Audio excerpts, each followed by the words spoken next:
තෙරුවන් සරණයි. අනිච්චානුපස්සනාව ඒ මාතෘකාව ඔස්සේ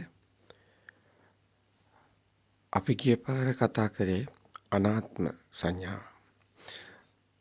අනාත්මය ගැන කතා කරනකොට අපි කිව්වා ඇත්තටම මම කියලා කියන්නේ පේනවට නෙමෙයි හිතනවට කියලා. ඇත්තටම මම කියලා කියන්නේ පේන බවට. දැන් මේ මොහොතේ මේ සිත පේනවා කියන සිත එහෙම නැත්නම් ඇහෙනවා කියන සිත අර ආයතන හයේ ඒ මොහොතේ හටගන්න අරමුණ ඒ විඤ්ඤාණ මායාවට රැවටීම ඒ මොහොතට පමණයි ඒ මොහොතේ හටගන්න අරමුණට පමණයි ඒක පමණමයි තියෙන්නේ අපිට කියන්න ඕනුනේ ඒත් පවතින්නේ අනේ ඒ තුල අනාත්මය තියෙන්නේ අපිට පේන්නේ හැඩතලය දැනගන්නේ මල කියලා.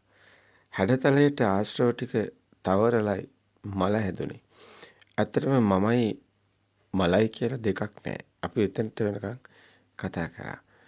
අපි අනාත්ම සංඥාව ආත්මයක් කියලා ඇතුලෙන් කොහොමද පැනවුවේ? එහෙම දෙයක් නැහැ. එක්ෂණිකව මේ හටගන්න හිත හටගෙන නිරුද්ධ වෙනවා. ඒ පමණමයි සිද්ධ වෙන්නේ. එහෙනම් කොහෙන්ද මේ ආත්මයක් පනවන්නේ? ඒක නිසාම අනාත්ම කියන්නේ. මෙන්න මේ කාරණාව තමයි අපි ගිය පාර දිගින් දිගට පැහැදිලි කරේ. ඒතරදී අපිට දැනෙන්න ගත්ත ඒ පැහැදිලි කිරීම ඔස්සේ යනකොට ඇත්තටම මේකේ ආත්මයක් නැහැ. කෙනෙක් පුච්චලයක් නැහැ. මේ තමන්ම හදාගත්ත තමන්ගේම හිතේ හැදෙන දෙයක්. එතනම මායාව බොරුවක් වෙලා තියෙනකොට ඒකත් ඒ මොහොතේ මේ දකින්නවා කියන කාරණේට ඒක ප්‍රායෝගිකව මේ මල පේන බවට පමණක් සීමා වෙනකොට ඒක තියෙන්නේ මේ හිත කියන එක තියෙන්නේ අපේ ශරීර කූඩුවද එහෙම නැත්නම් අර මල කියන එළියේ තියෙන සාධකයේද මේ හේතු නිසා හට ගන්නවා ආලෝකයක් ගසත් නිසා හට ගන්න සෙවණැල්ල වගේ තින්නම් සංගති පස්සෝ මෙන්න මේ විදිහේ පරයායක් පැහැදිලි කරනවා චක්කුංච පටිච්ච රූපේච උප්පච්ච චක්කු විඥාන තින්න සංගති පස්සෝ පස්සපච්චා වේද. එතකොට මෙන්න මේ පරයායෙන් පෙන්නන්නේ මේ දීර්ඝව පැහැදිලි කරාට ඊටමත් කෙටි කාරණාවක්. ඒ කියන්නේ මේ සිත හටගෙන නිරුද්ධ වෙනවා. ඒ සිත මේ ශරීරයටත් අයිති නෑ. එළියේ ඒන අරමුණටත් අයිති නෑ. හටගත්තේ හේතු නිසා නම් හේතු නැති වෙනකොට නැති වෙනවා. නිරුද්ධ වෙනවා. හේතුන් පටිච්ච සම්භූතා හේතු නිරුද්ධා නිරුච්චති. ඒකට මේ සිතක් මේ කයට පනවන්නත් බෑ. ඊට බාහිර සාධකයකට පනවන්නත්. ඒක නිසා අන්ත දෙකක් පේනවා. අජ්ජත් බහිජ්ජා. නමුත් අජ්ජත් වෙන්නේ නැහැ, බහිද්ද වෙන්නේ නැහැ. අන්ත දෙක. නාමච රූපංච. නාමයට අයිතිත් නැහැ, රූපයට අයිතිත් නැහැ. එතකොට මේ දැන ගැනීම එකකටවත් අයිති නැහැ. දැන ගැනීමත් සත්‍යයක් වෙන්නේ නැහැ. මෙන්න මේ සත්‍ය පරම සත්‍යයි. මෙන්න මේ පරම සත්‍ය පරමාර්ථ සත්‍යයි. මේ තමයි අපි මේ අවබෝධ කරගත යුතු වන්නේ. ඇත්තටම ඔබ හැම දෙයක්ම බාහිරට යොමු කළාට ඔබේ හිතේ හටගත්ත දෙයකටයි. එතනින් මේක ආරම්භ වෙන්නේ. ඇත්තටම මම බනින්නේ මටමයි. මගේ හිතේ ඉන්න කෙනාටයි මම බනින්නේ. එහෙමනම් මම ඉන්නේ මෙතනද ඔතනද? ඔබ ඉන්නේ මගේ හිතේ. ඔබට බනිනවා කියලා කිව්වට මගේ හිතේ ඉන්න කෙනාටයි මම බනින්නේ. ඇත්තටම මම බැලලා තියෙන්නේ මගේ හිතටමයි. මගේ හිතින් බාහිරයට කියලා අපි කතා කරාට මේක Tamanටමයි කර්මයේ පරිසම්දෙන්නේ. එළියේ ඉන්න කෙනෙක් මරන්න කියලා හිතුවොත් මැරෙන්නේ Tamanගේ හිතේ ඉන්න කෙනයි මරන්නේ කැමති වෙන්නේ. ඒ නිසා Tamanගෙමයි ආහුස අඩු වෙන්නේ. මගේ වටේ තියෙන දේවල් නැති වුණොත් මමත් නැහැ. මගේ වටේ දේවල් තියෙනවා කියන්නේ මම ඉන්නවා. මම බුදුන්ට වදිනවා කිව්වට මගේ හිතේ සිතුවිලි වල බුදුන් ඉන්නවා කියන ඒ සංඥාව ඒ සංඥාවට විතර්ක කරලා චේතනා සංඛාර දැන ගැනීමයි විඥානයේ මායාව. බුදුන් කියන සිතුවිල්ලටයි වදින්නේ. ඇත්තටම බුදුන් කියන ඒ සංඥාව මගේ හිතේ හටගත්තේ. මම වඳින්නේ මගේ හිතේ ඉන්න බුදුන්ට. මම වඳින්නේ මටමයි. බුද්ධ භාවය යනු නාමත් රූපයත් මිදුණු සිතුවිලි වලින් මිදුණු ස්වභාවයයි. මම වඳින්නේ මගේ හිතේම බුද්ධ භාවයටයි. ඇත්තටම මගේ ඉස්සරහා හැදෙන සම්මුති දේවල් වලයි සිතුවිලි සංකාර වලටයි මම වඳින්නේ. වලයි මම ඉන්නේ. අවිද්‍යාව මෙයයි. සත්‍ය නොදන්නාකමයි. එනිසයි සංකාර සිතුවිලි බාහිර දේවල් හමු වුනේ. හදාගත්තේ. සංකාර සිතුවිලි නිසායි විඥාන දැන ගැනීම මට පේනවා. ඒ දැන ගැනීම නිසාමයි නාම රූප. නාම රූප හැදුනා කියන්නේ ඇහැ හැදෙනවා. සලආයතන හැදෙනවා. සලආයතන හැදුනා කියන්නේම ස්පර්ශයකුත් වෙනවා. ස්පර්ශ වුණා කියන්නේම විඳීම්, හැඳිනීම්, දැනගැනීම් නැවත දෙයක් හැදෙනවා. භවයක් හැදෙනවා. බාහිර දේවල් තියෙනවා කියලා ගත්තොත් ජාතියක්, ජරා, මරණ, ශෝක, පරිදේව ඇති වෙනවා. නැවත නැවත මානසිකාරයක් කරනවා. ඉපදී නිරුද්ධ වන ඒ සිතුවිලි වැලකටයි සංසාරය කියන්නේ. එහෙමනම් සිතුවිලි වේගයේ කියන්නේම ඒ සසර කියන්නේම සිතුවිලි වේගයේ ඒ නතර වුණා අඩු වුණා කියන්නේම ඒ කියන්නේ සමතේ වැඩුවා කියන්නේ ඒ නිවන් මගමයි. මොහොතට අවදි වීමමයි සිතුවිලි වලින් මිදීම. ඇත්තටම අවස්ථානුකූලව මැවෙන රූප රාමු ටික අපි අයින් කරගත්තොත් ඇත්තටම මම කියන්නේ කවුද?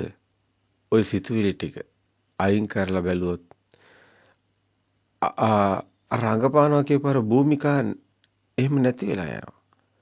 භූමිකා රංගපානවා කියන්නේ සිතුවිලිමයි. ඔය ඔක්කොම භූමිකා ටික ඔයා ඉපදිලා කාලයකට පස්සේ ඇති වුණේ. ඔය ඔක්කොම ඔබට ඉපදෙනකොට ඔබේ තිබුණේ නැහැ.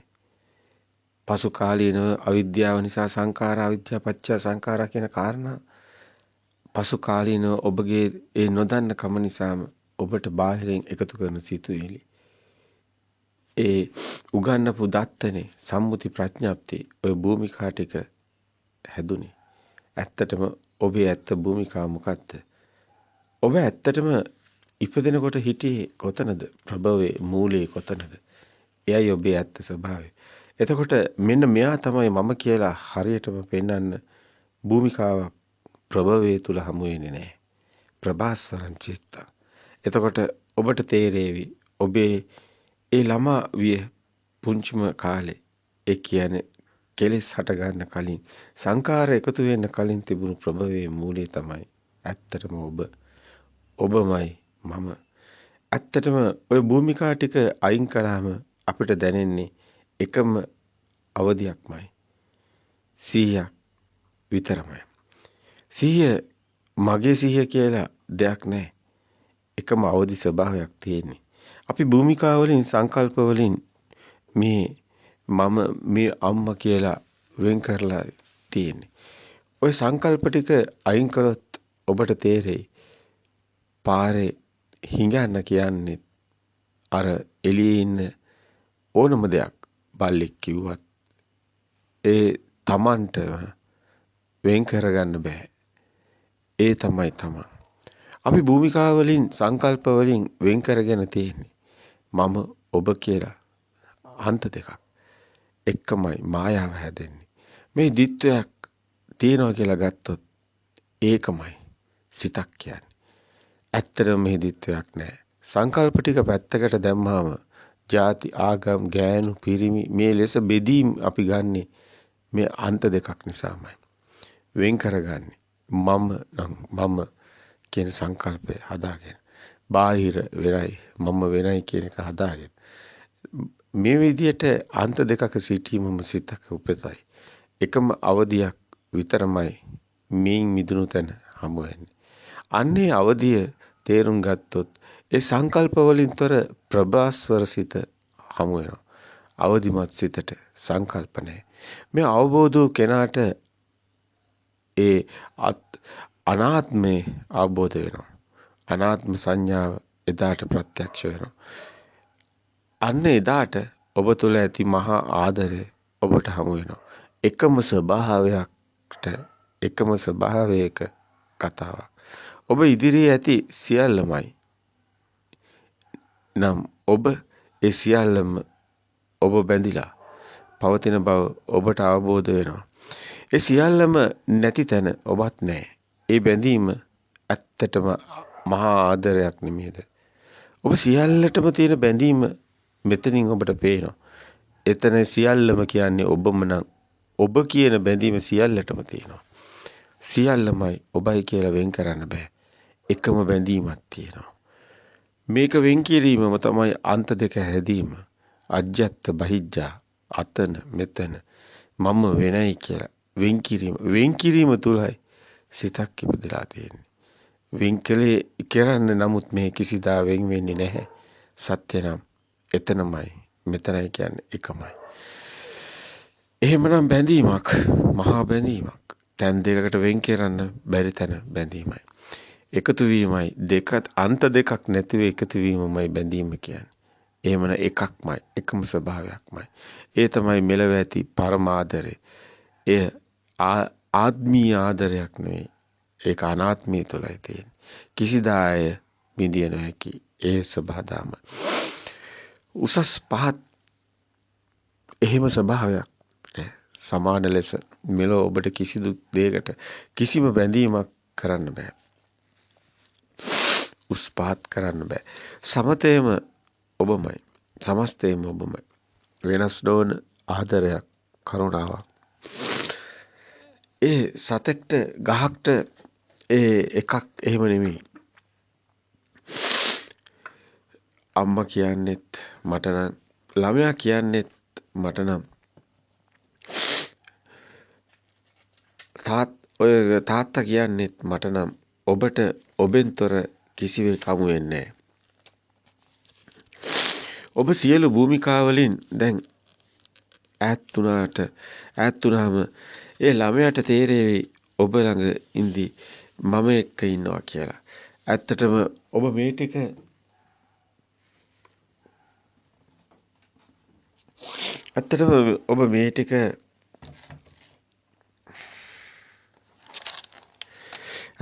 මේ ටික තේරුණාම භූමිකාව අතහැරලා භූමිකාව එක්කලා ඉන්න බවයි දැනෙන්නේ.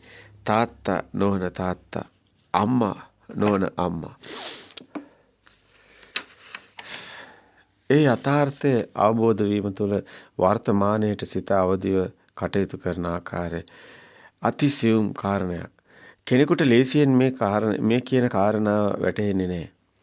මොහොතට අවදි වීම කියන කාරණාව. සියල්ලෙන් මිදුණු තැන සිතුවිලි නැති තැනයි මොහොතට අවදිය කියන එක තියෙන්නේ. සිතුවිලි නැති තැන මිදුණු තැන ඔබට ඇත්තේ මේ මොහොත පමණි.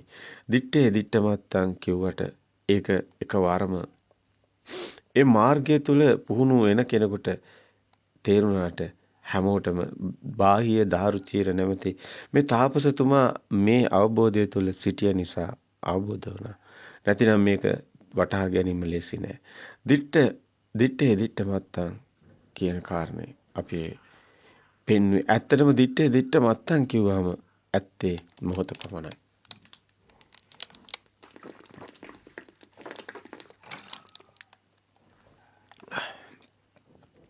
දිත්තේ දිත්තමත්තන් කිව්වම ඇත්තේ මොහොත පමණයි. සුතමත්තන් මුතේ මුතමත්තන් විඤ්ඤාතේ විඤ්ඤාතමත්තන් කියලා කිව්වට ඒ කෙනෙකුට මේක එකපාරටම ලේසියෙන් තේරෙන්නේ නැහැ. ඒ කාරණේ මොහොතට අවදි වීමමයි. ඇත්තේ මොහොත පමණයි. දුටු දෙයක් නැහැ, දුටු කෙනෙක් නැහැ. දුටු බවක් පමණයි. ඒ තුළ මුකුත් නැහැ කියන්නේ සිතුවිලිත් නැහැ. එහෙමනම් මොකද්ද මේ හිස් බව? ශුන්‍යතාවය. ඒ තමයි මොහොත. මොහොතට අවදි වීම. අපි මේක දිගටම ශුන්‍යතාවය තුළ පැහැදිලි කරා. අපි කිව්වට ශුන්‍යතා ධර්ම එම ලේසියෙන් කෙනෙකුට තේරෙන්නේ නැහැ. ශුන්‍යතාවය කියන්නේ හිස්කමම නොවේ. ඒ කියන අනාත්ම ධර්ම අවබෝධ කිරීම ලේසි නෑ. මෙතන සියල්ලම තියෙනවා. නෑ නෙමෙයි. හැබැයි සියල්ලම තිබුණත් සියල්ලම නැති ස්වභාවයකුයි අවසානයේ ප්‍රත්‍යක්ෂ වෙන්නේ. මේක අවබෝධඥානයක්. ඔබට ඔබගේ සිතේ ඒ අගයක් ප්‍රඥප්තියක් සම්මුතියක් හදාගන්න එකයි නැති වෙන්නේ. ඒ සම්මුතියට හරයක් හම්බ වෙන්නේ නැහැ. වටිනාකමක් හම්බ වෙන්නේ නැහැ. බාහිර දේවල් නම් හම්බ වෙන්නේ නැහැ. එතන ඒ වටිනාකම නැති වෙලා දෙයක් නැති වෙලා නෙමෙයි. දෙයක් හට ගන්න නැති වෙලා. මේ චිත්තේන නියති ලෝකේ සිතේමයි මේ දේවල් හදාගෙන අපි ඉන්නේ. අන්න ඒව හදාගන්නේ. ඒක වෙනස් කතාවක්. වටිනාකම නැතිවීමයි මේ තියෙන හරසුන් බවයි ශුන්‍යතාවය.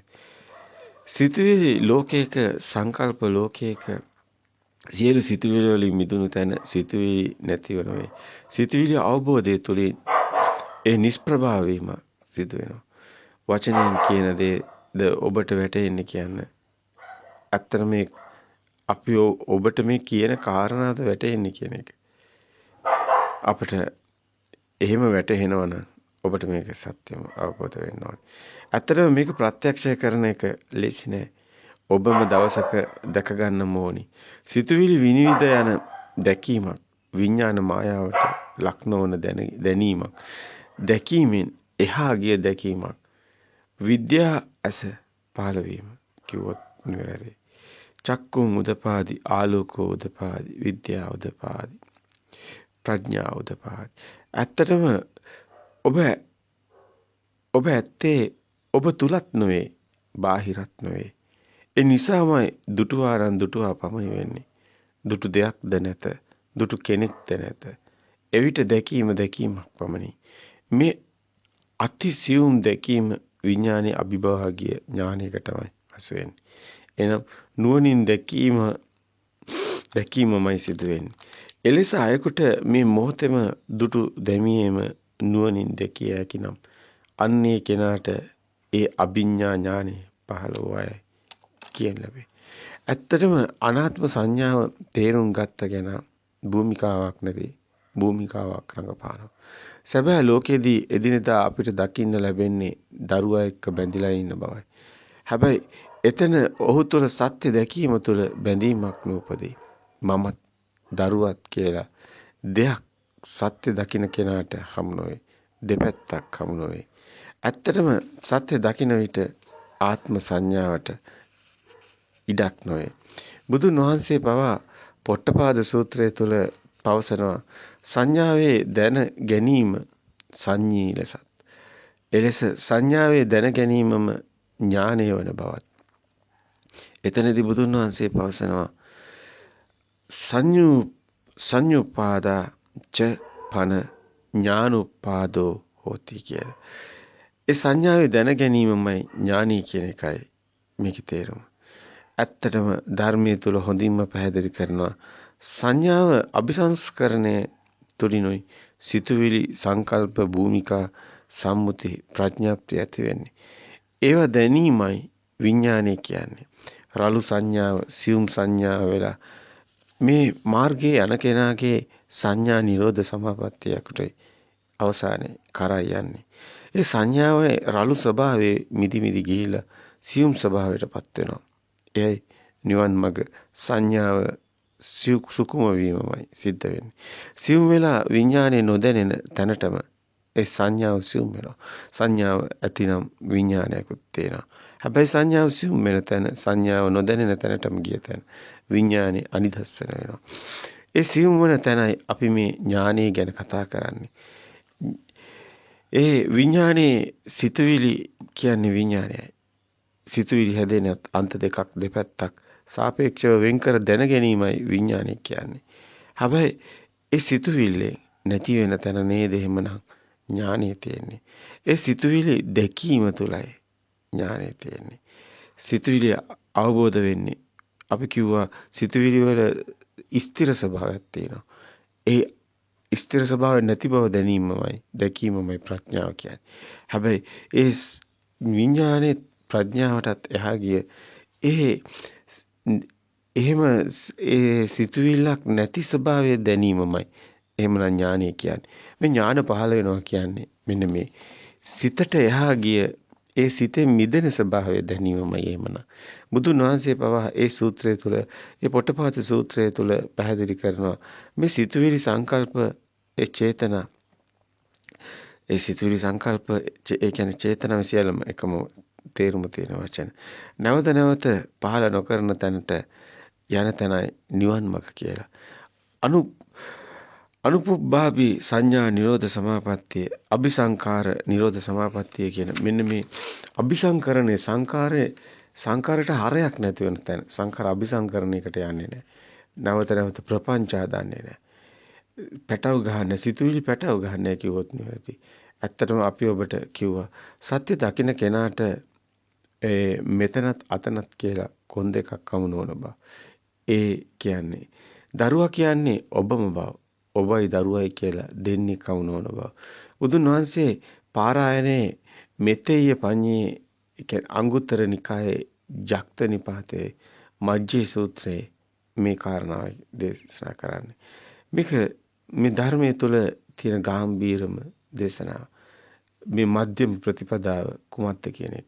යෝ උබ්බනෙත විදිත්වාන මජ්ජේ මන්තාන ලිප්පති. තම් භූමි මහා පුරුෂෝ සේද සිම්බනි මජ්ජගා. සෝද සිම්බනි මජ්ජගා. මේක තේරුම බැලුවොත් යමෙක් කොන් දෙක තේරුම් අරගෙන ප්‍රඥාවේ මැද නොයලේද අන්නෝ මහා පුරුෂයා කියලා මම කියනවා. ඒ කෙනා ඒ මහුංකාරය අභිබවා යන තණ්හාව නැමැති මහුංකාරය අභිබවා යන. මෙතන එක්කොනක් අධ්‍යාත්මිකාන්තය අනෙක් කොන බාහිරාන්තය මැද මිනිසාට ගත්ත විඥානි. මහුංකාරය ඒ දෙක ගැට ගැසීමමයි තණ්හාව කියන්නේ.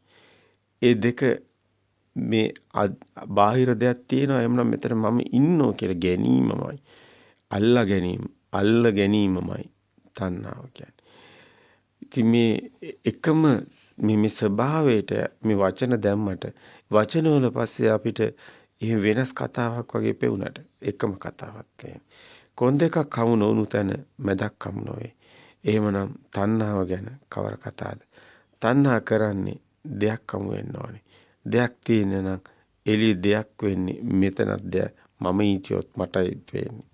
එහෙනම් දෙයක් තිබ්බොත් මමත් ඉන්නවා. දෙයක් තියෙනවා කියන බවමයි මම කියන්නේ. ඒකයි මල තිබෙනවා කියන එකයි මේ සිතක් තියෙනවා කියන්නේ. එයමයි මම. එපමණයි. තියෙනවා කියන තැනයි මම තියෙන්නේ. මම හැදුනේ මෙන්න මේ විදිහට. මම හටගත්තේ කොහොමද? ඒක දැනගත්ත කෙනා මම කියන සංඥාවෙන් මිදෙන්න පුළුවන්. දැකීමක් තුළ සියල්ල හිස් වේ. දුටු දෙයක් නැත. දුටු කෙනෙක් නැත. දුටු බවක් පමණි. දුටුවානම් දුටුවා පමණි. මේ අතිශය දැකීම තුළ ඇත්තටම ඇත්තේ හිස් බැල්මක්. ඒක ඔහුගේ නුවණට ප්‍රඥාවට ගෝචර වන කාරණයක්. බාහිරින් දෙයක් හමු නොවන කල ඇතුළෙනුත් දෙයක් නැති කල සතුටු වෙන්න හෝ දුක් වෙන්න හෝ කොයින්ද කෙනෙකුත් නැහැ. මෙන්න මේ බාහිරින් දෙයක් හමු වීම යනු සිතුවිල්ල පහළ වීම. සිතුවිලි පහළ වීම යනු මානසිකාර කිරීමයි. මානසිකාර කිරීම යනු සිතුවිලි මව යන සසරයි. සිතුවිලි මැවීමමයි සංසාරය කියලා කියන්නේ. එහෙමනම් මේ තාක් හටගෙන නිරුද්ධ වුණු අතීත සිතුවිලි නිසාමයි සසරක් සංසාරයක්ම වෙන්නේ. ඒ විතරක් නොවේ සිතුවිලි වලට මනසට අරමුණු නැතුව ඉන්න බෑ. ඒ තියෙන සිතුවිලි වලට අනුව නැවත නැවත සිත තුලින්ම අරමුණු හදනවා. අනාගතේ සංවිධානය කරනවා. සිතුවිලි වලින්ම නොනවතින සිතුවිලි ගමනක් මනස යනවා. මනසට සිතුවිලි නැතුව ඉන්න බෑ. මනසේ ස්වභාවය තමයි සිතුවිලි හට ගැනීමමයි. ඒ තුලයි ඔබත් ඉන්නේ. ඒ තුලයි ආත්මයක් කතා කරන්නේ. ඒ තුලයි අපි මේ නිවනත් අපිට පණවන්න වෙලා තියෙන්නේ. නිවනක් නැත්තම් පැනවිය නොහැකි. මේ හුලඟ හමනවා වගේ, වැස්ස වහිනවා වගේ, ගඟ ගලනවා වගේ ආත්මීය කතාවක් තුළ සිතුවිලි ගලනවා. සිතුවිලි වලින්ම නොනවතින සිතුවිලි ගමනක් මනස තුළ තියෙනවා. මනස යනවා. නැත්තම් මනසට පැවැත්මක් නැහැ. පැවැත්මක් නැතුව මනසට ඉන්න බෑ. අරමුණක් නැත්තම් සිතුවිල්ලක් නැත්තම් එතන මනසකුත් නැහැ. සිතුවිල්ලක් හටගෙන තව සිතුවිල්ලක් හට ගන්නට පෙර හිඩසක් අපට පණවන්න හැකියාවක් තියෙනවා. ඒ අනුව තමයි අභිධර්මයේ දේශනා කරන්නේ. අභිධර්මයේ භාංග චිත්තේ අන්න එතනින් අරගෙනයි. මේ භවාංග සිත හැදෙන ආකාරය භවාංගයකට ඇවිල්ලා භවාංග චලන භවාංග උපච්ඡේද සම්පටිච්ඡන්න සම්තීර්ණ වොත්තපන මෙන්න මේ විදිහට ජවන් මෙන්න මේ කතාව චිත්තක්ෂණ 17ක් සිතක් උපදින චිත්ත වීති වල පැහැදිලි කරන කතාව. මේ එකම කතාවක් එකම දිගුවක් විවිධාකාර පැතිකඩයන් ඔස්සේ පැහැදිලි කිරීම මාලාවක්. අපිට මේ කතාව දැන් වැටහෙනවා. ඔබට මේ කතාව දැන් වැටහෙන්න ඕනි. මේ සිතක් හටගෙන නිරුද්ධ වෙනකොට තව සිතක් හටගෙන නිරුද්ධ වෙනකොට ඒ සිතුවිලි දෙකක් අතර ඇති හිඩැස මේ ගැනයි මේ අභිධර්මයේ තුල චිත්ත වීති තුල භවාංග චිත්තය කියලා පෙන්නන්නේ. ඒ සිතුවිලි මේ කියන කාරණාව ප්‍රභාස්වර සිතයි. ඒ හිඩැස හිස් බව ප්‍රභවයේ ඒ ප්‍රභවයෙන් තමයි සිතක් හට ගන්නවා කියලා එහෙමනම් පෙන්වන්නේ. ඒකයි ප්‍රභාස්වර සිත කියන්නේ. මෙන්න මේ සිත අවදි කර ගැනීමයි මොහොතට අවදි වීම කියන්නේ. ප්‍රභවයට මූලයට යෑම. එතන සතිය මේ කතා කරන්නේ සීය වෙනයි සතිය වෙනයි. මේ සියුම් කාරණා මේව දැනගන්න ඕනේ. එවිට සිතුවිලි අප්‍රකටයි. හිස් බව ප්‍රකටයි. මනස නිරන්තරයෙන් අරමුණු සොයමින් සිතුවිලි මව දුවනවා. සත්‍ය ලෙස සිතන දේ බාහිර නොවන බව මනසින්ම වටහාගත් කල ඔය සිතුවිලි වලට වටිනාකමක් ඇති නොවන තැන ඒ සිතුවිලි නිරන්තරයෙන්ම නිෂ්ප්‍රභා වෙනවා. ෂය වෙනවා. හරයක් නැහැ. සබ්බ සංඛාර සිතුවිලි. එහෙමනම් සබ්බ සංඛාර සමතේකට ලක් වෙනවා. සබ්බ සංඛාර සමතේ තමයි ඇත්තටම මොහොතට අවදිය කියන්නේ. මේ එකම කතාවක් කියන්නේ. ඒතං සාන්තං ඒතං ප්‍රනීතං යදිදත් සබ්බ සංඛාර සමතෝ සබ්බූපදී පටිනිස්සක්කෝ සියලු උපදී නැවත හට ගැනීමට හට නොගැනීම සබ්බූපති පටිනිස්සග්ගෝ විරාගෝ නිරෝධෝ නිබ්බානෝ. මෙන්න මේ විරාගයේ නිරෝධේ නිබ්බානේ කියන තැන මේ ශුන්‍ය ස්වභාවය තුලයි තියෙන්නේ. ඒ තුල ඒ විරාගයේ නිරෝධේ කරා ගිහිලා නිරෝධයට යනවා කියන එකයි ඒ වචනවල තියෙන්නේ. ඒ අනිච්චානුපස්සනාව ඒ විමෝචයන් චිත්තං අනිච්චානුපස්සී විරාගානුපස්සී ඒ අනිච්චානුපස්සී අස්ස සිස්සාමි පස්ස සිස්සාමි විරාගානුපස්සී අස්ස සිස්සාමි පස්ස සිස්සාමි නිරෝධානුපස්සී අස්ස සිස්සාමි පස්ස සිස්සාමි පටිනිස්සග්ගානුපස්සී කියලා මේ පැහැදිලි කරන්නේ ශුන්්‍යතාවයේ තුල මේ කෙලෙස් සහිත මනසේ නිස්ක්ලේශී ස්වභාවයට ශේවි ගොස් නැවස කෙලෙස් හට නොගන්නා තැනටම පත් වෙනවා කියන එකයි. ඒ ප්‍රත්‍යක්ෂ වෙන්න ඕනි Tamanටමයි. සාන්දිටික ධර්මයක් කියුවේ ඒ නිසායි. ඒ නිසා මේ යම් මොහතක Tamanට මේ ප්‍රත්‍යක්ෂතාවය ඇති වෙනවා. අන්නේ මොහතයි රහත් භාවය. සියල්ල රහ නැති වෙන තැන. සිතුවිලි වල හරසුන්කම ඇති වෙන තැන. හරසුන් වෙන තැන. ෂය වෙන තැන. ඒ නිස්සරණ මගක් කිව්වේ. මේ නිවන් මඟ නිස්සරණ මගක්. මිදෙන මගක්. සියල්ල මත්හැරන තැනක් මේ තියෙන්නේ. කිසිවක්ම නැහැ. ශුන්‍යතාවයේ තුලින් අමා යන මේ මාර්ගයේ හඳුන ගන්න.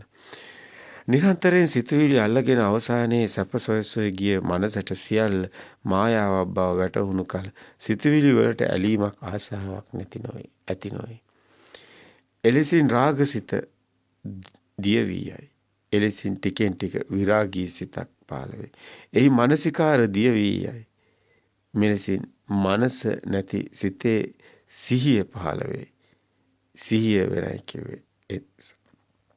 මනස තුල ඇත්තටම සිහියට ඉඩක් නැහැ. සිතුවිලි ඇති තැන සිහිය සතිය නැහැ. මනසින් මිදුණු තැන සිහියට සත්‍යයට නැඹුරු වේ. මනසින් මිදුණු සිත මනසේ මායාවෙන් මිදුණු තැන සත්‍ය අවබෝධය කරා පැමිණේ. අප මේ කතා කරන්නේ මනස තුළ සිතුවිලි වලින් ඒ හිතන සිහිය නොවේ. මේ කතා කරන්නේ අවදිමත් සිතේ හටගත් සිහියයි. සිතවිලි වලදීත් අපි කතා කරනවා එදිනෙදා කතා කරන ලෞකික ජීවිතය තුළ අපි සිහියෙන් වැඩ කරන්න ඕනි කියලා. සිහියෙන් කියන්නේ කල්පනා. ඒ කල්පනාවෙන් වැඩ කරන එකක්. ඒ කියන්නේ සිහියෙන් කටයුතු කරනවා. ඒ තියෙන්නේ සිතුවිලිමයි. හැබැයි මේ කතා කරන්නේ සිතුවිලි නැති තැන ඇති අවදිමත් සිතේ ස්වභාවයත් සිහියයි. මේ කතා කරන්නේ අවදිමත් සිතේ හටගත් සිහිය. ඒ පැවැත්මම සති සමාධියයි. නිමිති වලින් මිදුණු සමාධියක් මෙහි වේ. හිස් බව, ශුන්‍යතාවය, අනිමිත්ත සමාධිය, අවදිමත් සිත මේ කුමන නමකින් හැඳින්වුවත් මේ හරහා නිවන් මඟට ප්‍රවේශ වේ. ඇත්තටම ලෝකයේ සැබෑ ස්වභාවය දැකිය හැකි වන්නේ සිතිවිලින් මිදුණු සිතකට පමණි. මේතාක් ඔබේ සිත දියුණු කළ හැකි නම් බාහිරට නොවන, බාහිරට කම්පණය නොවන සිතක් ඔබට හමුවේ. මෙතන සිතක් කියලා අපිට කියන්න සිද්ධ වෙන්නේ. සිතක් නැත්තම් කොහොමද? දැනීමක්. ඥානෙටත් අපි මේ ඥානයක් තියෙන්නේ. ඒ ඥානෙ නිසාම ක්‍රියාසිතක් කියන්නේ. ඒ ක්‍රියාසිතේට කිසිවක්ම නැහැ. සිතක් පනවන්න බෑ. විඥානයක් පනවන්න බෑ. ඒක අනිදස්සන විඥානය කිව්වේ ඒ නිසයි.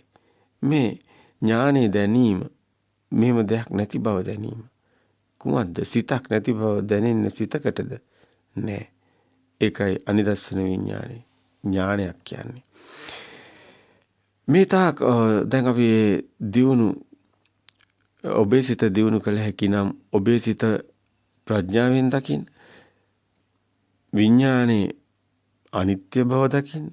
විඥානේ ප්‍රඥා භාවිතබ්බ විඥානම් පරිඥාන් කියන කාරණේ. බාහිරට නොයන බාහිරට කම්පණය නොවන සිතක් ඔබේ ස්වභාවය ඇතුලේ අභ්‍යන්තරේ ගොඩනගෙනවා නම් ඇත්තටම ඒ ලෝකයේ සැබෑ ස්වභාවයේ මනසට ඔබේ බුද්ධියට ගෝචර නොවන ඒ සිතකට හමු නොවන මේ ගැඹුරු කාරණා ඔබ විසින් ප්‍රත්‍යක්ෂ කරගත්තා වෙනවා. මේක හරි ගැඹුරුයි. අපි කියන දේ ඔබට තේරෙන්නේ කියලා අපිට කිව නොහැකි. ඔබ මේ නුවණින් වටහා ගත යුතු වෙනවා.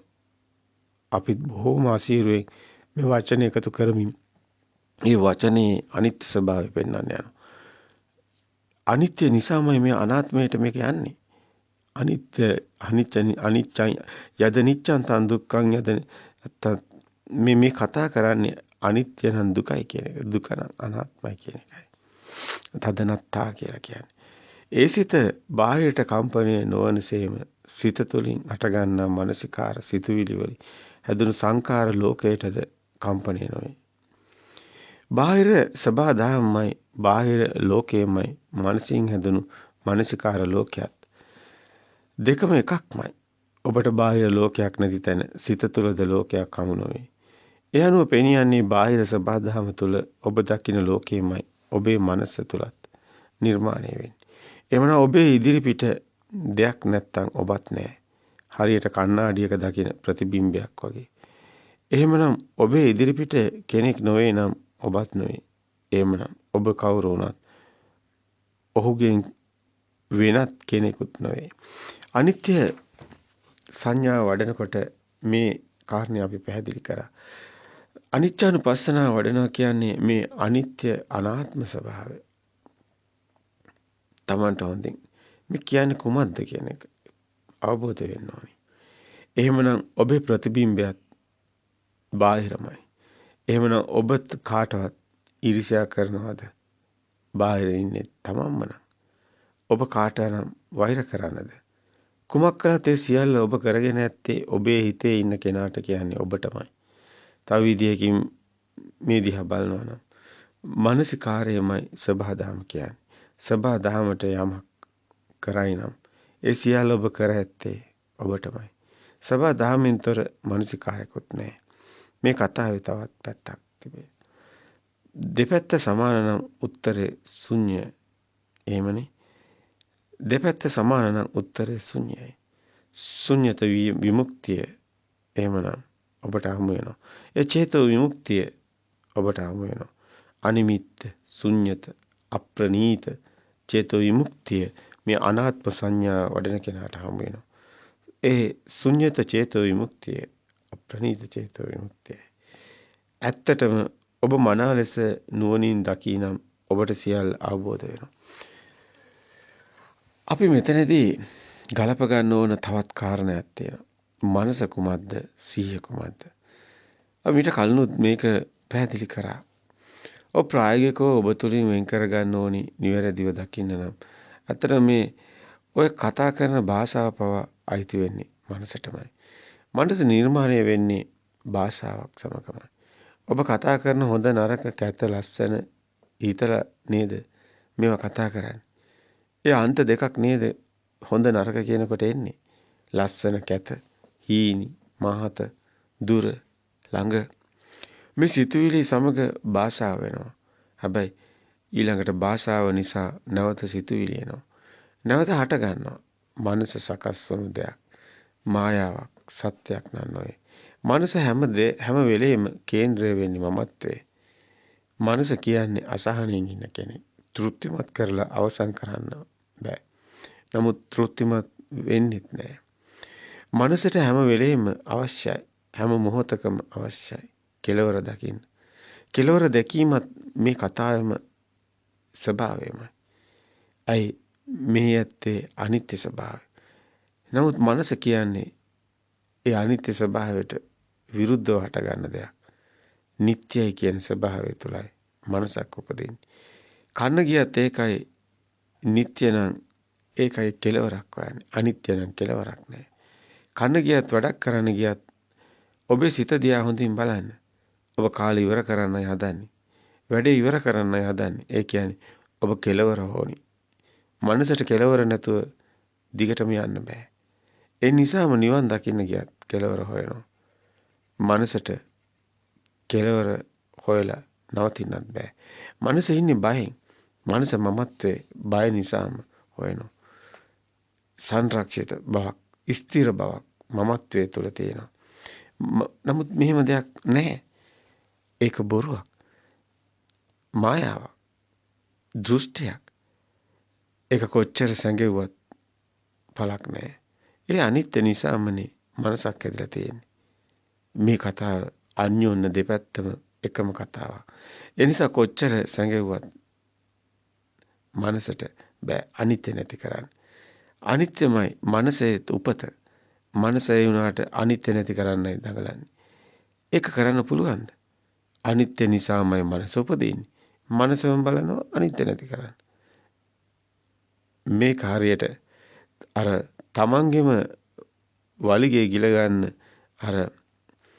අර කතාව වගේ. සර්ප චක්‍රයක් හැදෙන්නේ මෙන්න මේ විදිහටයි. සංසාර චක්‍රයක් හැදෙන්නේ. සිතුවිලි චක්‍රයක් හැදෙන්නේ.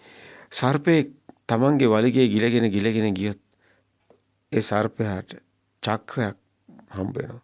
ඒකටයි සර්ප චක්‍රය කියන්නේ. මේ සංසාර චක්‍රෙත් ඕකමයි. එකම කතාවක්. එකම දිගුවක්. අනිත්‍ය නිසයි මනස හැදෙන්නේ. මනසට ඕනේ අනිත්‍ය නැති කරන්න. අනිත්‍ය නැති කරන්නේ කවදාවත් වෙන්නේ නැහැ. ඒ නිසා කොච්චර සැඟෙව්වත් අනිත්‍යමයි. මනසත් උපතෙන්න හේතුව. මේක හරි පුදුම කතාවක්. හෙවණැල්ල පුළුවන් ද ඔබට නැති කරන්න? ඔබ ඉන්න තාක් හෙවණැල්ල ඉන්නවා. ඒත් ඔබ උත්සාහ කරනවා හෙවණැල්ලෙන් මිදෙන්න. ඒක වෙනවද? වෙන්නේ නැහැ.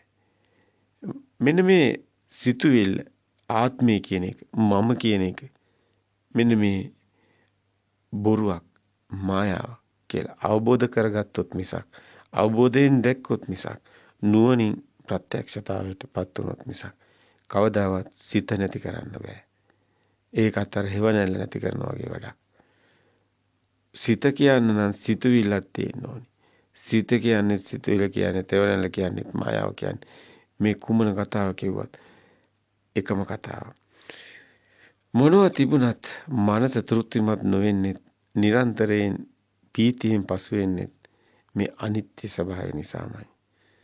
ඒ නිසාම මෙතන මරණයක් තියෙන්නේ. ඒ නිසාමයි මර බියක් තියෙන්නේ. ඔබට තියෙන්නේ හැම මොහොතේම මරණයක්මයි. ඒත් ඔබ මරණයට බියයි. ඒකට හේතුව ඔබ හැදිලා තියෙන්නේ ওই සිතුවිල්ලම නිට්ටයයි කියන සංඥාවයි. නමුත් තියෙන්නේම සිතුවිලි හැදෙන්නේ අනිත්‍යයි කියන සංඥාවයි. මේ ගැඹුර ඔබට හිතා ගන්න පුළුවන්ද? මේක මහා පුදුම කතාවක් නේද? ඒ කියන්නේ මනස කොතනද එතන බය සංකාව තියෙනවා. මනස කොතනද එතන ඔබ ඉන්නවා. ඔබ ඉන්න තාක් ඔබ මැරෙනවා. මරණය නැති කරන්න ඔබ දඟලනවා. ඔබ නැති වුණු දාටයි මරණයක් නැති වෙන්නේ. මේක හරි පුදුම කතාවක් නේද? ඒ මනස සදාතනික දුකක් විඳිනවා. නැවත භවයක් මනස දකින්න කැමති නැහැ. ඒ නැතිවන බවක් මනස දකින්න කැමති නැහැ. තියෙනවා කියලා ගත්ත කම්මයි භවය කියන්නේ. භවයක් නැහැ කියන එක දකින්න මනසට බැරි ඔය නිසයි. ඔය නිසයි නිවන වැහෙන්නේ. නිවන් දකින්න බැරි වෙන්නේ. හැබැයි මේ අවබෝධ කරපු කෙනා එතනින්මයි නිවන් දකින්නේ. ඒ මනස මගහැර යනවා. ඒ නැති වෙන බව මනස දකින්න අකමැති නිසා ඒ මනස මගහැර යනවා. කෙලවර හොයන්නේ ඒ බය නිසාමයි. එහෙනම් මනසින්මනේ නිවනට කටයුතු කරන්නේ. ඒ නිසා භාවනා ජීවිතයකත් මනස කෙලවරක් හොයනවා. නිවන් දකින්න කෙලවර හොයනවා. ජීවිතයේ කෙලවර මරණය කියලා දැනගත්තාම මනස ඊළඟට වෙන දේ හොයනවා. මැරිලා කොහෙද ඉපදෙන්නේ කියලා හොයනවා. ඒ නිසාම හැම තිස්සෙම මරණ බිය එනවා. මේ හිත හැම මොහොතෙම මෙරි මෙරි උපදිනවා. හැම සිතක්ම ඉපදී ඉපදී මැරෙනවා. මනස ඒක මගහැර යනවා. කය පවතිනකන් මගහැර යනවා. අන්තිමටම කය පොළවට පස් වෙන මොහොතට. ඒ මොහොත ඔබ කොහොම අත්හරින්නද? පුදුම බයක් දැනෙනවා. පුදුම දුකක් දැනෙනවා. අන්තිම හුස්ම බිඳුව තෙක්ම සිතුවිලි අල්ලා ආපු මනසට මොකද්ද වෙන්නේ? පුළුවන් වේවිද නැවත සිතුවිල්ලක් අල්ල නොගෙන ඉන්න. ජීවිතේ තියෙනකොට මේ සත්‍ය නුවණින් මෙනෙහි කරලා ඉපදී මෙරි මෙරි යන හිත නුවණින් දකින්න පුළුවන් නම් මරණය හැම ෂණේම දකින්නවනම් ඒ මැරෙන මොහොතේ උපදින්නේ එක් සිතක්ම පමණයි. මේ මොහොතේ හටගන්නේ සිතක්ම පමණයි. ඔය දෙකම ඒ මොහොතේම සිත හටගෙන නිරුද්ධ වෙනවා. ඒත් මරණ මොහොතේදී ඔබට දරා ගන්න බෑ. මරණය මේ මොහොතේමයි. මේ දැම්මයි කියලා දකින්න ඔබට උත්සාහ කරන්න. එතනින් එහාට ඔහුට මරබියක් හමු වෙන්නේ නැහැ. එතනමයි මරබිය නැති වෙන්නේ. ඒ දකින්නේ නැති හිතට සියල්ල ඉපිද නැති වෙන පේනවා. මේ දකින්න හිතටයි, දැකිය හැකි හිතට, මේ සත්‍ය දකින්න හිතට සියල්ල ඉපිද නැති වෙනවා පේනවා. නැවත සිතුවිල්ලක් හට ගන්නවා නුවණින් දකින්න. ඒ අතර ඇති ඒ ප්‍රභවය දැකලා ඒ හිස් බව දැකලා සිතුවිලි වල ඇති හිස් බවයි දකින්නේ. අපි හිඩසක් කියලා කිව්වට ඒක දෘෂ්ටියකයි මේ කාරණා සියල්ලම තියෙන්නේ මායාවකයි. අපි ඇත්තටම අවබෝධයෙන් නිවන් දකින්නේ. ඒ නිසා මේක අවබෝධ කර ගැනීමට උපමාවක් පමණයි. ඇත්තටම මෙතන වටහා ගත යුතු වන්නේ මේ කුමද්ද මෙතන තියෙන මෙතන පැහැදිලි කරන අර්ථය, ඒ තේරුම ඔබට දැනෙනවා. මේ හිස් බව. එතන හිඩසක් කිව්වත් හිස් බවක් කිව්වත් හරයක් නැතිවන තැන තියෙන හරසුම් බව කිව්වත් කුමන වචනේ කිව්වත් එකම තේරුමයි. අන්නේ කෙනාට සතිය මොහතම වෙනවා. මොහතට අවදි වෙනවා කියන තැන සිතුවිලි නැති වේ. සිතුවිලි වලින් මිදුණු තැනකයි තියෙන්නේ. Tamanට මේ මොහත පමණයි තියෙන්නේ. මොහත කියන්නේ සිතුවිලි නෑ. මොහතට වෙලා ඉන්න පුළුවන්ද? එතනට වෙලා හිත සකස් කර ගන්න බලනවා නම් හැම මොහොතෙම එතනට හිත තබාගෙන සිටිනවා. මොහත පමණම නම් තියෙන්නේ. සිතක් නැත්තම්, ඒ සිතුවිලි වලට හරයක් නැත්තම්, ඒ හිස් ස්වභාවයක් නම්, ඒ ශුන්‍යතාවයක් නම් කුමක්ද ඒ ශුන්‍යතාවය? ඒ මොහොතේ සිහියෙන් ඉන්නවා එච්චරයි. එතනට කාලයක් නැහැ. සිතුවිලි වලයි කාලේ තියෙන්නේ. කාලය කියලා එකක් නැහැ. කාලය මනසට අයිති දෙයක්. සිතුවිලි වලටයි අයිති. ඇත්තටම සිතුවිල්ලක්මයි කාලය කියන්නේ. සතියට තියෙන්නේ මේ මොහොත විතරමයි. සතිය තුළ බෙදීමක් නැහැ. එකම ස්වභාවයක්මයි ඇත්තේ. ditthයක්. ditthයෙන් මිදුණු හිතටයි සතිය හමු වෙන්නේ. ditthය ඇති තැන මනසයි තියෙන්නේ. මනස මූලික කරගෙන ඇතිවන හැම තැනම මැනීමක් තියෙනවා. ditthයක් දෙපැත්තක්. වෙන් කිරීමක්. වෙන් කර සිටීමක් තියෙනවා. මනසින්ම ditthයක් හදලා මායාවක් මවලා පෙන්වනවා. බාහිර අතන මෙතන මම කියලා.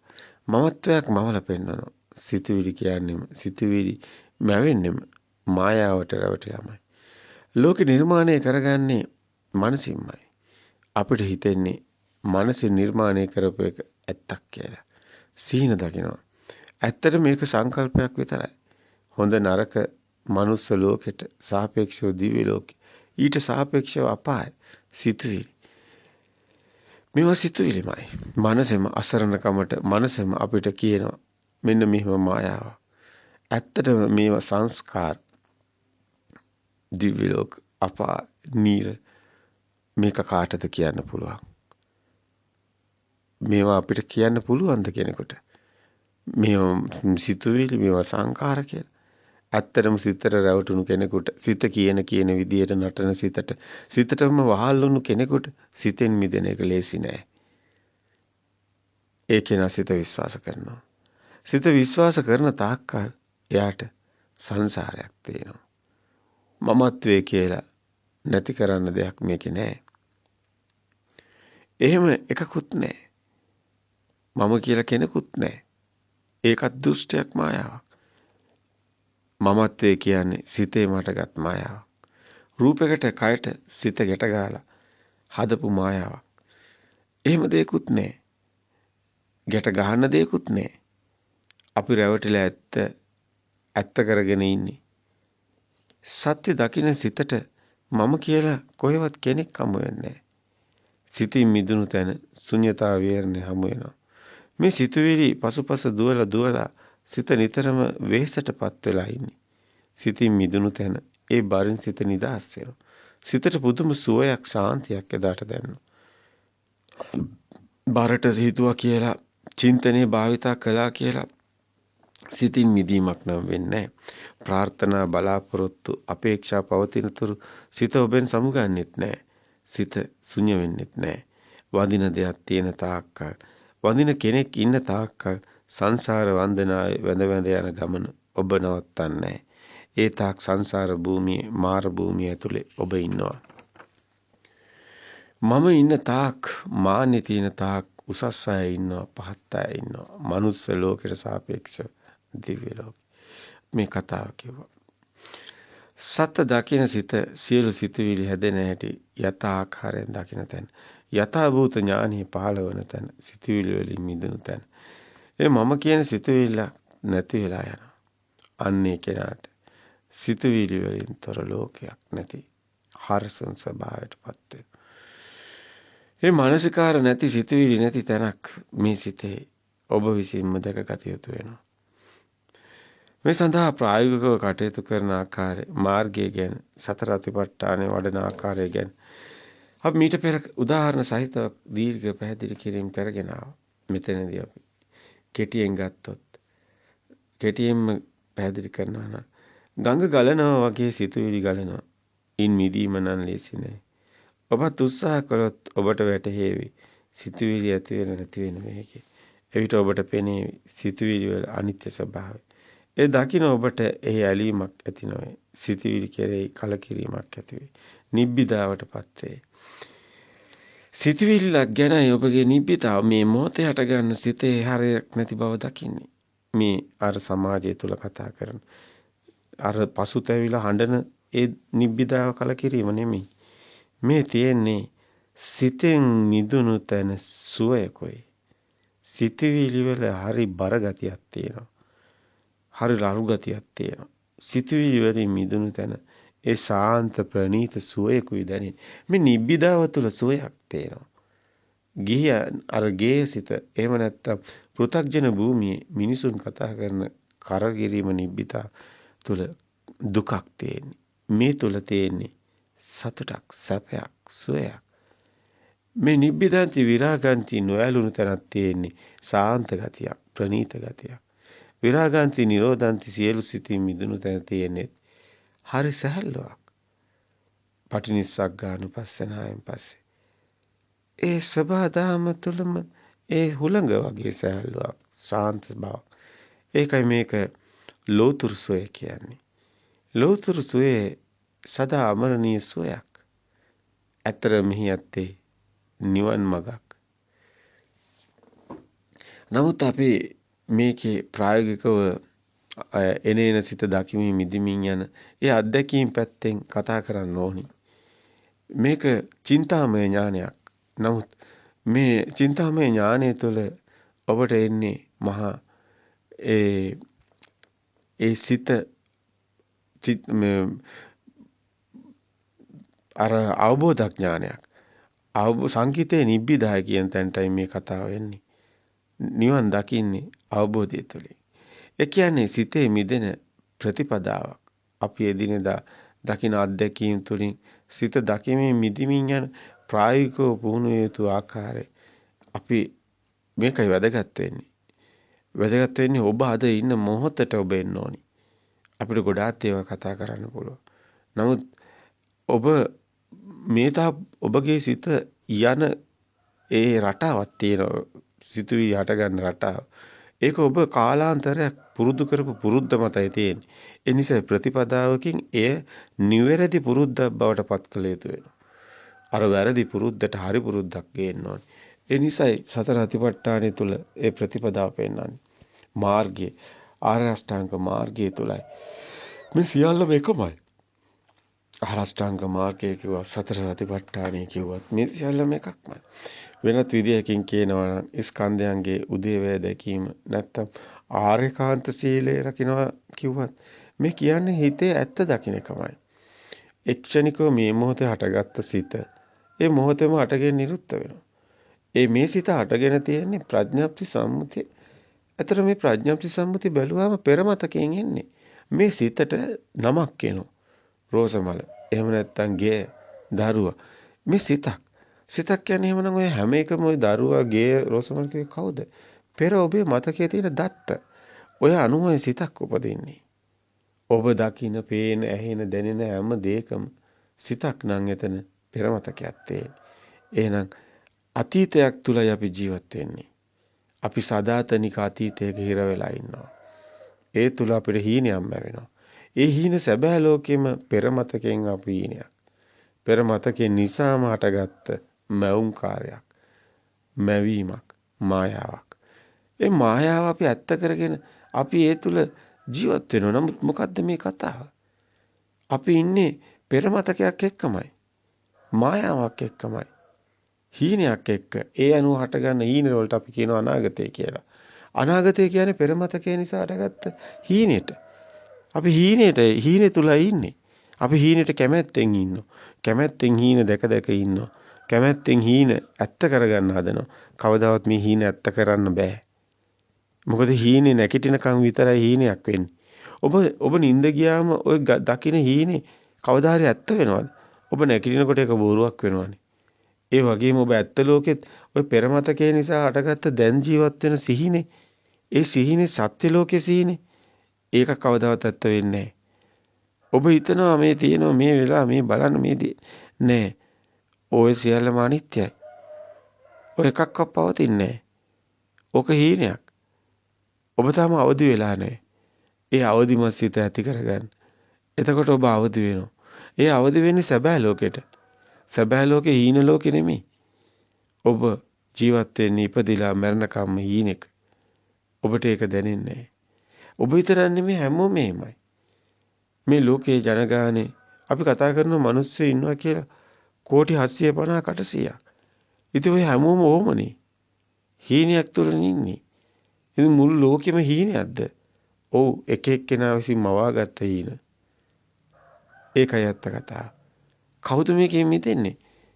බුදුන් වහන්සේ ඒකයි කියන්නේ මේ මහ පොළොවේ පස් වගේ මිනිස්සු හිටියත් නියපොත්තට ගත්ත පස් ටිකකේ බොහොම ටික දෙනේ මේ හීනෙන් මිදෙනවා. ඔය හීන බල බල යන ලෝකෙන් මිදෙනවා. අපි ඒකයි අර එකපාරක් කිව්වේ මේ මිනිස්සු කුඩුකාරයෝ කියලා. මත් වෙලා ඉන්නේ කියලා. මිනිස්සු මත් වෙලා ඉන්නේ. මත් වෙලා මිනිස්සු සැප හොයනවා.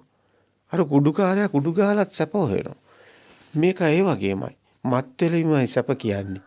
හීනයක් දැකලා ඒකට මත් වෙලා ඉන්න එකයි සැප කියන්නේ. ඔබට තාම තේරෙන්නේ මේ කාරණා හරි ගැඹුරුයි. ඔබ පුංචි කාලේ ඉඳන්ම ඉන්නේ මත් වෙවි. පොඩි දරුවෙක් සෙල්ලම් බඩුවකින් මත් වෙනවා. තව ටිකක් යනකොට ওই ලොකු ලොකු සෙල්ලම් කර කර මත් වෙනවා. තව ටිකක් යනකොට විභාග කර කර මත් වෙනවා.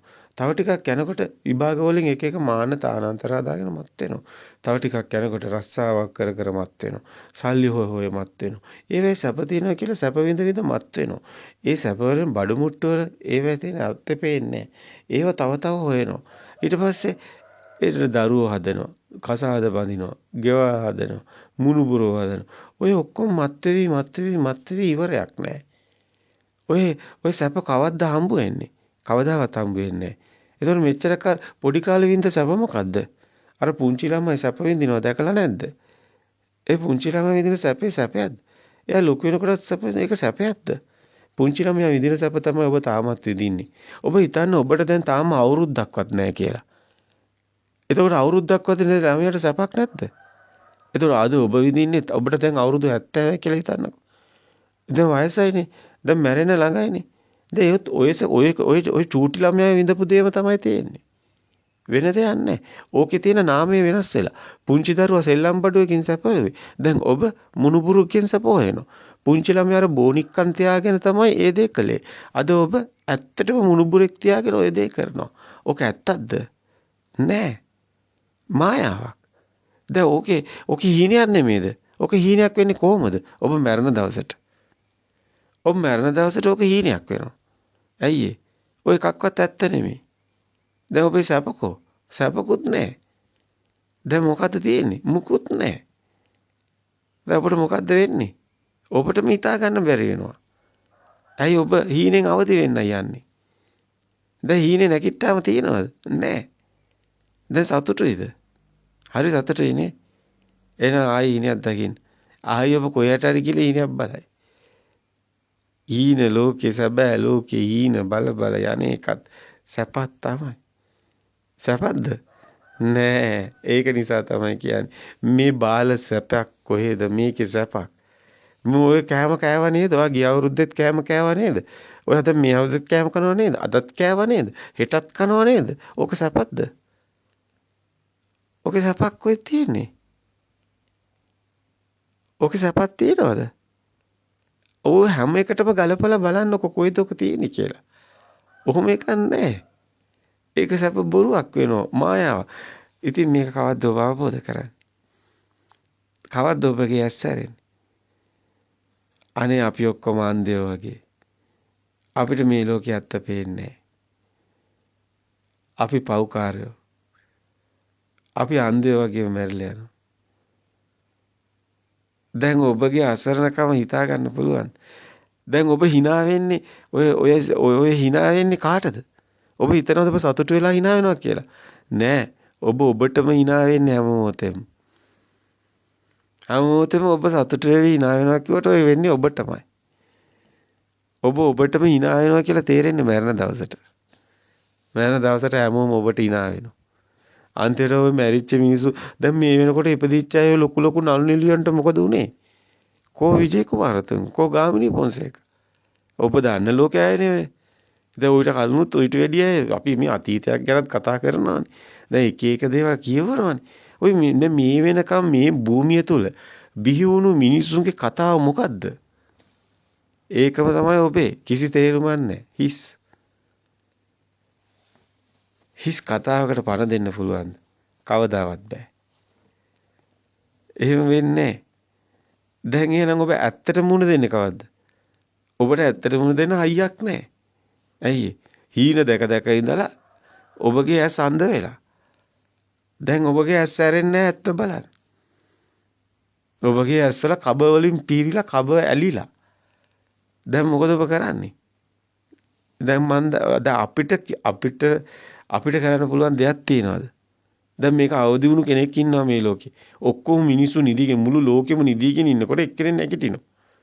දැන් මොකද කරන්නේ? අර නිදිගෙන ඉන්නේ ඌ නිදිමතේ ඇවිල්ලා ඌව අල්ලගෙන මරනවා.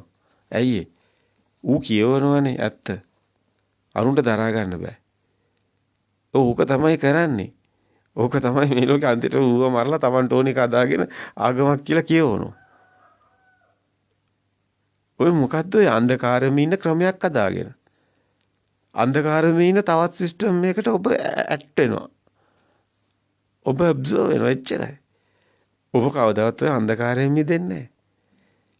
ඉතින් ඕක තමයි ලෝක කතාව. ඔබ දෙනෙත් අවදි කරගෙන බලන්න. ඔබ මහා සුවයක් දකිනවා. ඒක සදා සුවයක්. ඒක ඇවිල්ලා ලෝතුරු සුවේ. ඒක ඔය කෑමෙන් බීමෙන් ඇඳුමෙන් හොයන එකක් නෙමෙයි.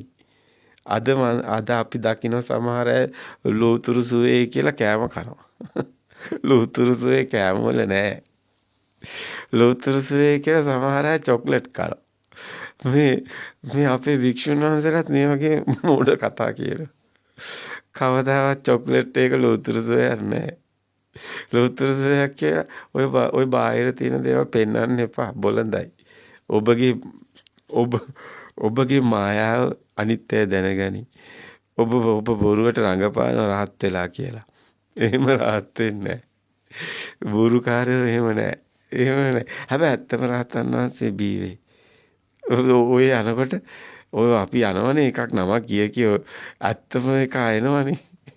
එදාට ඔය ඔක්කොම බොරුකාරයෝ ඉවරයි. ඇත්තට අපිට තිනා ඒ කතාවට. අයි ඉතින් දැන් ඉන්න රහත් උනේ කියන එකට එන යලාගා ඒ ස්වභාවයෙන් තියෙන්න එපයි. අඩු ගානේ ස්වභාවයක්වත් තියෙන්න එපයි. දැන් ලෝතුරුසේ කියලා බාහිර දේවල් වලින් හොයන්න පුළුවන්. මොන විකාරයක්ද ඔය?